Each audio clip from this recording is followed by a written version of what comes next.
Hi friends, welcome to our last video. This is part 2 of personality. So hopefully you watched part 1 about trait theory and social cognitive theory. This is part 2 about psychoanalytic theory, and also it's going to include humanistic. So let's jump in. We've got some learning targets for psychoanalytic. I'm just going to preface. It all stems from Freud.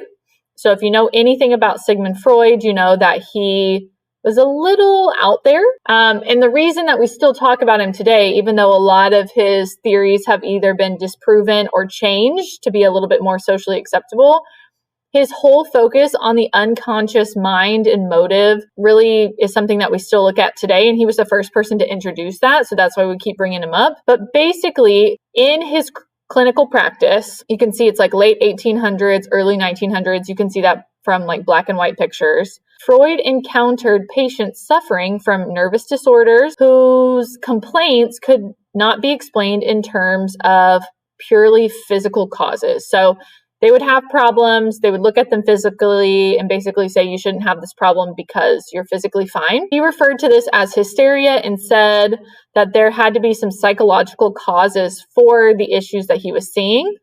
So from this, he developed the first comprehensive personality theory ever. Psychoanalysis, this is number 1. It's the first one. So basically, he just explores the unconscious.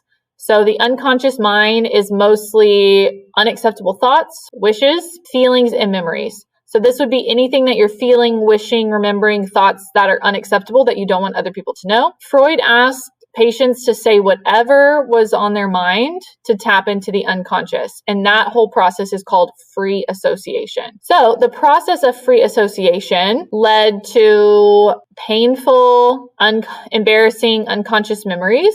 Once these memories were retrieved and released, the patient felt better. So basically, you would just say your thoughts, whatever came to mind first, to get kind of down into the unconscious and to some of those unacceptable things. And then once you got it out, apparently you would feel better. Okay, so if you've ever thought of psychology of you like laying on the couch, with your head down, talking to someone, that all stems from Freud. Okay, so a harmless example would be write down anything you think when I reveal this word, banana. So, whatever you decide to write down there could get us kind of moving towards your unconscious. So the mind is like an iceberg with the largest and most important part hidden from awareness. So basically, when you're looking at the iceberg, you have the conscious, which is the top part that you can see. This is what you're currently aware of. You have the pre-conscious, which is info that's not in the conscious, yet you can retrieve it. It's kind of like this middle in between. And then you have the unconscious, which is like the very bottom of the iceberg. You can't see, that's deep underwater. That's completely out of our awareness, yet it can dictate our behavior. And Freud really wanted to focus on that part, the unconscious mind.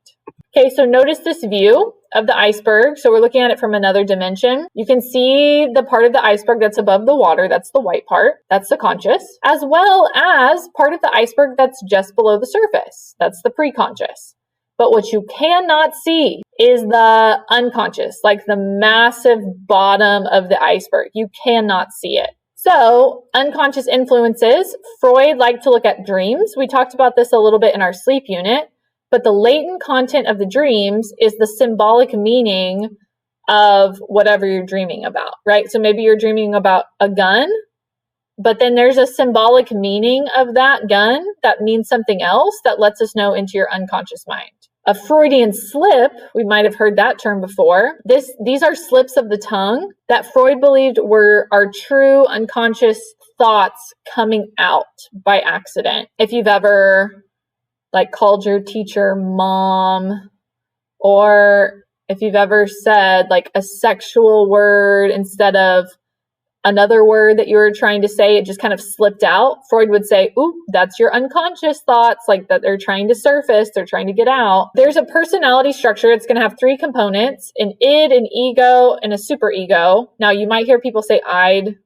I've always said id. I think I've always said id. I've seen one of them. But basically, your id is it unconsciously strives to satisfy basic sexual and aggressive drives, operating on the pleasure principle, demanding immediate gratification, While the superego, this understands standards for judgment and for the future aspirations, operates on the moral principle. So think back to like if you watched cartoons and you would have someone that'd be trying to make a decision and you'd have like a little devil pop up on one side and a little angel pop up on the other.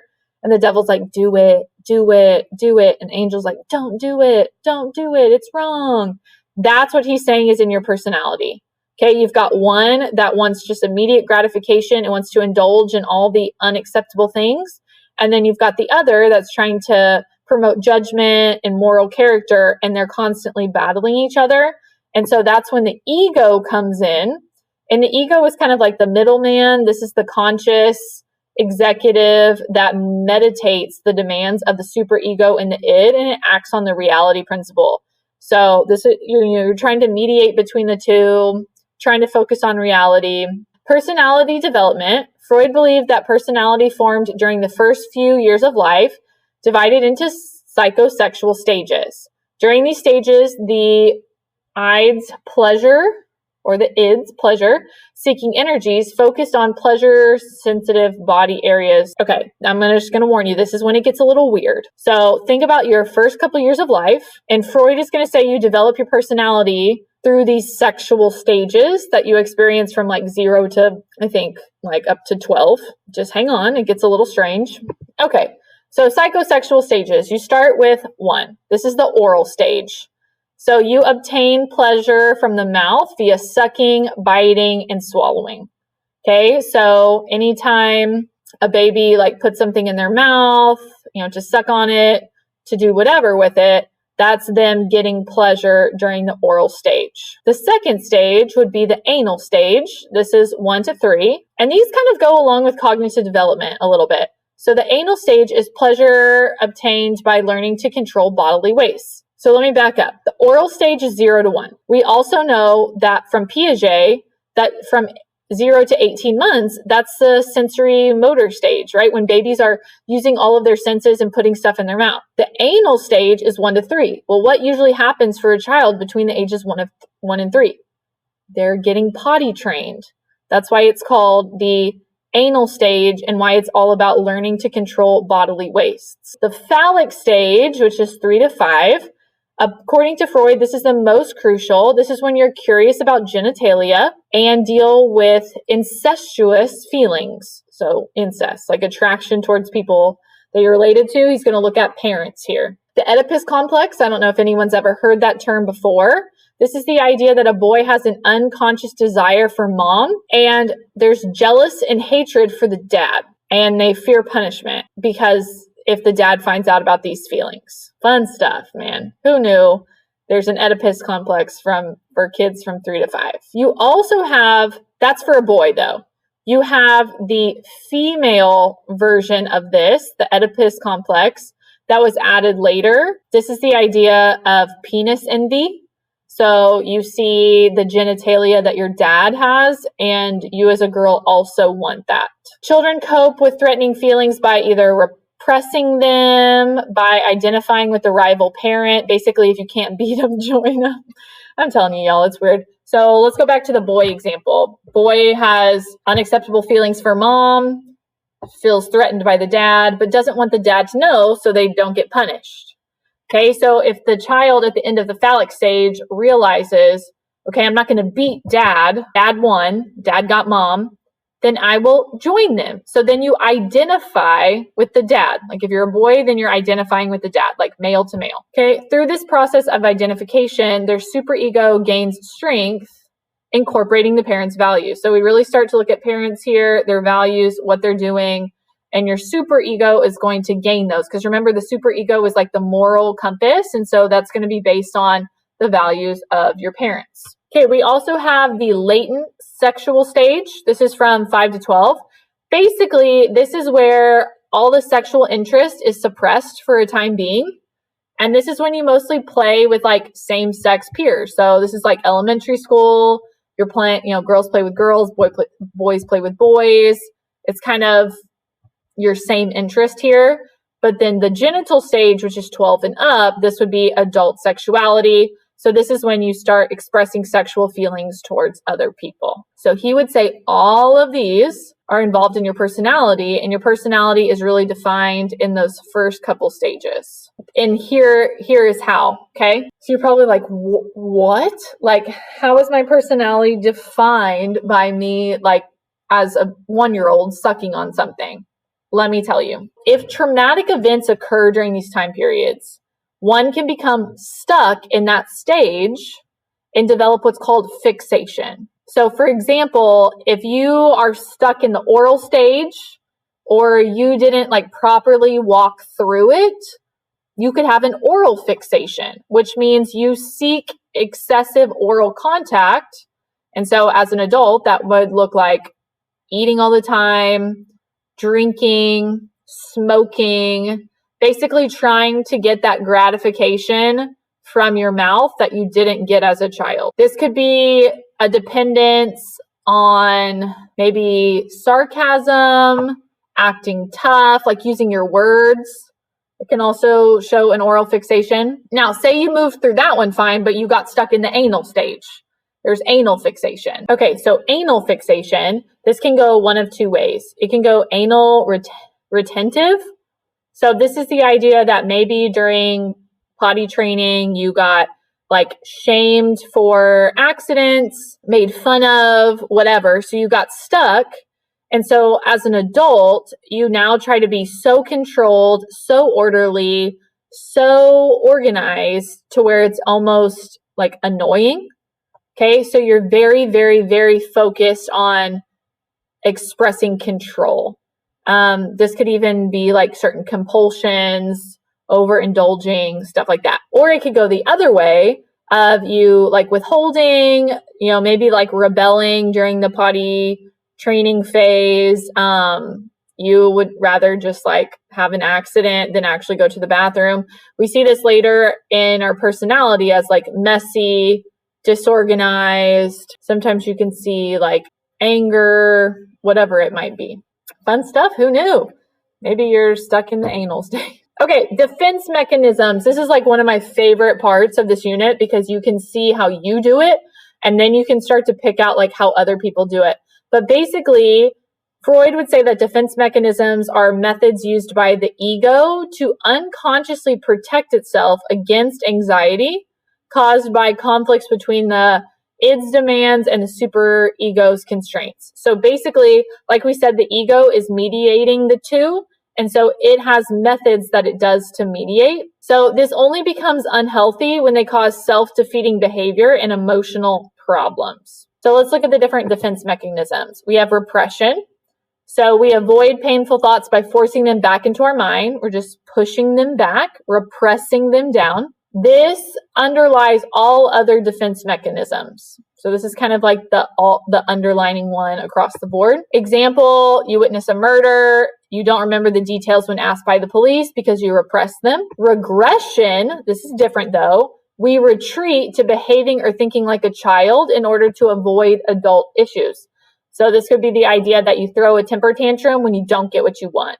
Okay, you're an adult, you shouldn't do that, but you regress back to childhood behavior and you act like a child. You have displacement, which is where you divert sexual or aggressive impulses to a more acceptable person or object. So maybe you're angry at your mom and then you take that anger out on a family dog by yelling at the dog. I don't know how that's more acceptable.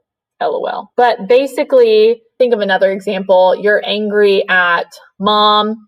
So then you take that anger out on the football field or the soccer field. You're just diverting it somewhere else.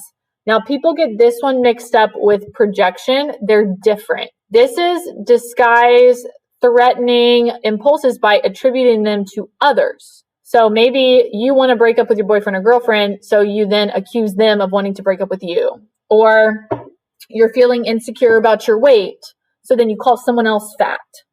Okay, they're two different things. So make sure that you really know the difference between displacement and projection. Displacement is taking those impulses out somewhere else that's more acceptable, versus projection is taking like something threatening to you and attributing it to someone else. Like, you think you're ugly, that's an impulse that's threatening you. So then you call other people ugly.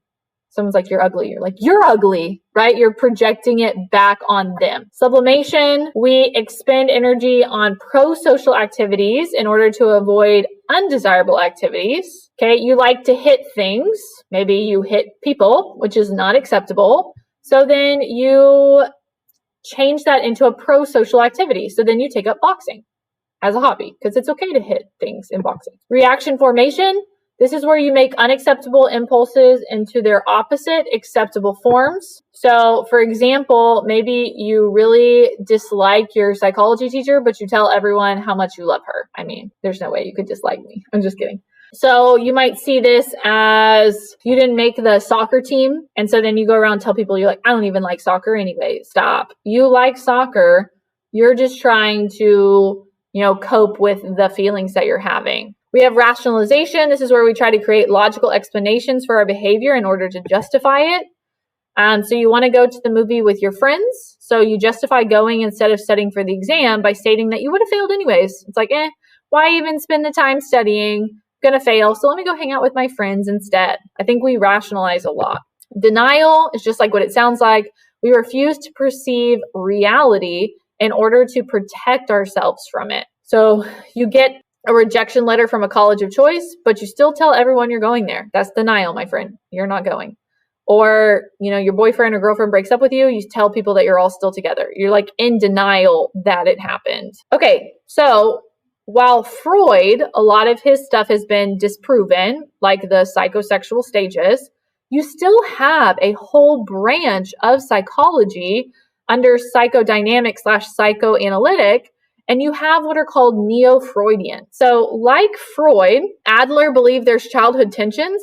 However, he doesn't think these tensions were social in nature and not sexual. He doesn't think they're sexual. He thinks a child struggles with an inferiority complex during growth and strives for superiority and power. So basically, a child feels inferior to others during growth, and so then they strive to feel superior and to have power.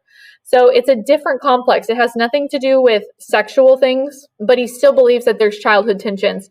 Because that's the thing with Freud. He's very unconscious. He focuses on the unconscious, but he also focuses on childhood tensions and traumas. So we've got, like Adler, we have Catherine Horney. She believed in the social aspects of childhood growth and development, that children were trying to overcome a sense of helplessness. So she was the one that countered Freud's assumption that women have a weak superego. And this is why she came up with penis envy. Because she was like, the Oedipus complex isn't just for boys. And so that's the whole penis envy argument that I talked about, of how a girl sees the genitalia of their father and then wants that, like envies it. Okay, we've also got Carl Jung. He believed in the collective unconscious. This is one that you need to know, which contains a common reservoir of images derived from our species, so like human race in the past. So basically, he's saying that a lot of us have some of the same images, feelings, because we're all human. We have the same things in our unconscious. Archetypes are the universal symbolic images that appear across culture in myths, arts, stories, and dreams. Examples of good and evil, maternal figure, damsel in distress. He would say that we see these everywhere, which lets us know that we all kind of have this collective unconscious that has common things within it. So how do we assess the unconscious process? Like, what does that even look like? Okay, we have two different ways. We have projective tests. So the two that are most used are the TAT test and the ink blot test. You've probably heard of these. I know we've talked about the TAT test before. Can't remember if we talked about ink blot in class though. So the TAT test, I love how I'm saying TAT test and the last T stands for test. But basically this is a projective test in which people express their inner feelings and interests through the stories they make up about ambiguous scenes. So you'll see a very broad picture or scene, and then you have to come up with a story to describe what's happening in the scene. And whatever story you come up with lets us know into your unconscious. However, due to copyright, I can't just like put them up here, but you could definitely type in Google type in, the TAT, and you'll find all kinds of images that are just so ambiguous that you could come up with a story about. Now, we do have the ink block test. This is the most widely used projective test. You have a set of 10 ink blots, right? It's just ink in a blot form. And it's to identify people's inner feelings by analyzing their interpretations of the blots. So it's like, what is that? What does that remind you of? What do you think of when you see that? Can you identify that? The criticisms of these projective tests is that it argues that projective tests lack both reliability and validity. So they're not consistent in their results and they don't predict what it's supposed to. Those are two criticisms. Even trained raters evaluating the same patient can come up with different interpretations, and the projective test may misdiagnose a normal individual as pathological. So someone who might be normal and they just kind of said different things, you might classify them as there's something wrong with them when there really isn't. So they're almost too ambiguous. They're not consistent. There's not like a key. Like think back to our trait theory tests. Those all had keys and they were based on factor analysis. So they're objective. This is very subjective. Last one, we have our humanistic theory of personality. So humanistic, this is the idea of like happiness and all that stuff. So let's dive in. We've got our learning targets. So this is a perspective that was kind of around, or it started around the 1960s. So this is pretty recent. A lot of psychologists became discontent with what Freud was saying, like the negativity and all of that stuff. And so they kind of created their own perspective. This emphasizes the individuals have control over their own behavior. So basically, we're going to view human nature in a much more positive light, like positive psychology is going to come out of this. This theory believes that all humans are innately good. This is a very popular perspective at the time because it was so person-centered. So it was really, really popular in the 1960s. This is where you see Maslow's hierarchy of needs. We've talked about it before, so I'm not going to go over it, but you work from bottom to basically to the top to get to self-actualization. You can see a description of each of the different parts here. So if you need to pause, review, you can do that. Self-actualizing person. So you make it to the top, self-actualization. Okay, what does that look like? Basically, he believed that we all try to reach the state of self-actualization or fulfilling our unique potential. He believed this desire existed in all people, but is often influenced, hindered by one's environment. What are the characteristics of a self-actualizing person? This is accepts self unconditionally, spontaneous and natural, democratic nature, so wanting to work with others. You like privacy. You focus on problems outside of self, like having to solve them. Strong ethical and moral sense. Close, yet limited number of friends. So you're not just like, you have all these acquaintances, all these people, and you're very realistic. So these would be characteristics of someone who's made it to the top to self-actualization. Carl Rogers, this is going to be one of our main guys here. Rogers also believed in individual personal growth tendencies and the idea that people are naturally good. So there's that naturally good coming back. His central feature of personality, he thought, was self-concept. So our perception of our abilities, behaviors, and if our self-concept is positive, we tend to act in positive ways. So growth and fulfillment. So for an individual to grow, Rogers says that we must have these few things. So if you're going to grow as an individual, you've got to have these. You've got to have genuineness. So you've got to be open to feelings and dropping facades. So if you're trying to grow, you can't always have a mask on, like a figurative mask. You have to be open to addressing your feelings, showing people the real you. You have to be open. You've got to drop the fakeness. Acceptance. You have to get rid of conditions of worth, and you must be offered unconditional positive regard. So this would be the idea that if you're growing, you need people to be there for you unconditionally. So not just friends that are there for you when you're succeeding, but friends that are there for you when you're succeeding and failing, right? You've got to have that unconditional love, support from people in order to grow. And then empathy, also being able to share and mirror our feelings and reflect the meaning from those. So assessing the self. So how do we assess the personality here? Basically, Rogers would ask people to describe themselves as who they would like to be. So the ideal self, what do you strive to be? What do you want to be? And then as they actually are. So your real self. If the two descriptions are close, that individual has a positive self-concept. So you think highly of yourself. All of our thoughts and feelings about ourselves in an answer to the question, who am I, refers to your self-concept. So when I ask you, who are you? All the thoughts, all the feelings about ourselves go into that answer. Evaluating the perspective, how reliable is it? Humanistic psychology has pervasive impact on counseling, education, child rearing, and management. Concepts in humanistic psychology are vague and subjective and lack scientific basis sometimes, so that's a criticism of it. Individuals can lead to self-indulgence, selfishness, and corruption, so you need to be careful of emphasis. Okay, so this one, people criticize it because they don't say that there's a lot of scientific base. Kind of, if it's so focused on self, that can lead to you just gratifying self as opposed to like growing and becoming a better self. Also here, it didn't mention it, but assessing, they'll also do like personal interviews, but then they'll talk to people, other people. Okay, so they might interview like friends, neighbors, people that know you, family, to also assess your personality here. You see a lot of support systems, group activities in humanistic psychology and stuff like that. So hopefully you can see that each theory provides a different way to explain your personality, and make sure that you know the difference between those. Make sure that you are taking your notes in your notebook, and then make sure you are ready for your test on Monday, March 1st. I know it's coming up so fast. I'm so sorry that we had to squeeze it in a week, but just stick with me. You got this. We'll move into the disorder unit after, which will be so much fun, and good luck, friends.